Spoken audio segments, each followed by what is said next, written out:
Bonjour les amis, donc dans cette vidéo, on va faire une petite simulation de calcul de points par rapport au système de classement global. Qu'est-ce que c'est le classement global? En fait, le truc c'est que le système de classement global, le SCG, c'est un système de points grâce auquel notre profil va être évalué et noté afin de le classer dans le bassin d'entrée express. En fait, ça va servir à l'immigration du Canada de sélectionner les meilleurs candidats. Plus on a de points, plus on a de chances d'être sélectionné. Ah oui, j'allais oublier, j'ai créé deux guides que tu peux télécharger gratuitement en bas de la vidéo dans la description si tu souhaites avoir plus d'informations sur l'immigration au Canada en 6 mois grâce au système Entrée Express. Le premier guide, c'est un guide pour comprendre rapidement le système Entrée Express et le deuxième guide, il va te donner toutes les étapes à suivre jusqu'à l'extraction du bassin des candidats. Bon, en fait, ici, on va aller sur la page du simulateur du calcul de points. Ok, c'est un outil qu'on peut trouver sur le site de l'immigration du Canada. Je vous mettrai les liens dans la description.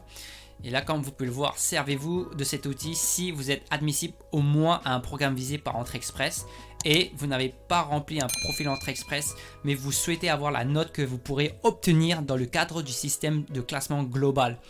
Si vous le faites, ou vous avez été invité à présenter une demande de résidence permanente et vous souhaitez voir si un changement à votre profil pourrait avoir une incidence sur votre note du CLG. Ok, en fait, ça c'est pour vraiment nous donner une idée s'il y a des chances qu'on va être extrait du bassin des candidats. Ok les amis, et laissez-moi vous présenter combien de points est associé à chaque critère. Ok, donc ici sur cette page, on va avoir le tableau des points attribués par facteur pour les candidats d'Entrée Express. Là, comme vous pouvez le voir, hein, il y a le facteur de base du capital humain. Là, c'est par rapport à notre âge, à notre niveau de scolarité, maîtrise d'une langue, expérience de travail au Canada. Ok.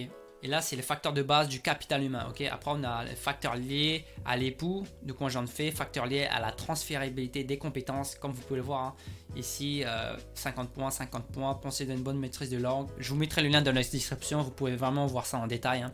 Mais vraiment ici, tout est détaillé, tout est vraiment détaillé. Donc, on va commencer la simulation pour voir si on a un score acceptable, si on a un score nécessaire, si on a des chances pour être extrait et pour faire notre demande de résidence permanente au niveau fédéral. Donc, quel est votre état matrimonial? Moi, je suis célibataire. Quel âge avez-vous? On va mettre 28 ans. Ok. Quel niveau d'études avez-vous atteint? Obtenir un certificat grade ou faire une évaluation des diplômes. Ok. Indiquez le niveau de scolarité le plus élevé pour lequel vous avez obtenu un certificat grade diplôme ou faire une évaluation des diplômes d'études. Ok, moi j'ai fait une EDE. Ici, hein, comme vous pouvez le voir, attendez les amis. Moi ici j'ai un master degree. Ok, c'est un diplôme universitaire de deuxième cycle. Ici, moi c'est une maîtrise. Ok, c'est maîtrise, master degree, c'est maîtrise. Au diplôme professionnel, je sélectionne ça. Avez-vous un certificat, grade ou diplôme canadien? Non, j'en ai pas. Langue officielle. Les langues officielles du Canada sont le français et l'anglais. Donc ici, on doit soumettre nos résultats de test de langue. Moi, étant donné que j'ai passé le TF Canada, je vais mettre ça. Oui. Quel test linguistique avez-vous passé pour votre première langue officielle? Moi, j'ai passé le TF Canada. Donc, expression orale, j'ai 425 sur 450. 425 sur 450, ça me donne le score maximum. Compréhension de l'oral. Compréhension orale 355 sur 360. 355, ça me donne aussi le score maximal. Compréhension de l'écrit. Compréhension écrite 271 sur 300. Ça me donne aussi le score maximal. Expression écrite. J'ai 413 sur 450. Ça me donne 413 sur, ça me donne aussi le score maximal. Ok. Avez-vous d'autres résultats linguistiques? Ok. Donc là ici, si vous avez passé le IELTS, par exemple, vous devez le mettre. Ok, vous sélectionnez ici IELTS ou le CEL-PIP. Donc moi, comme je ne l'ai pas passé, je mets sans objet. L'expérience au travail. Au cours des 10 dernières années, combien d'années d'expérience de travail qualifié au Canada possédez-vous? J'en ai aucun au Canada. Ok. Au cours des 10 dernières années, combien d'années d'expérience de travail qualifié à l'étranger possédez-vous?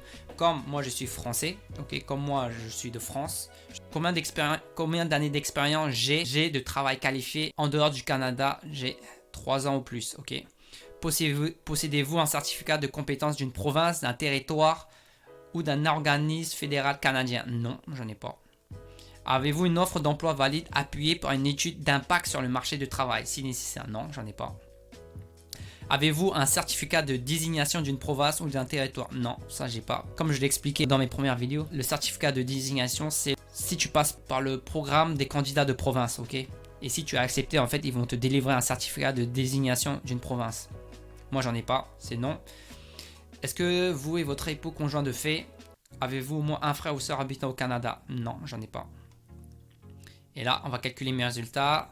Là, mon résultat, et là, comme vous pouvez le voir, là, il y a vraiment tous les détails de vos résultats par rapport à votre âge, votre niveau de scolarité, votre langue officielle, etc. etc. ok, les études, expérience de travail à l'étranger.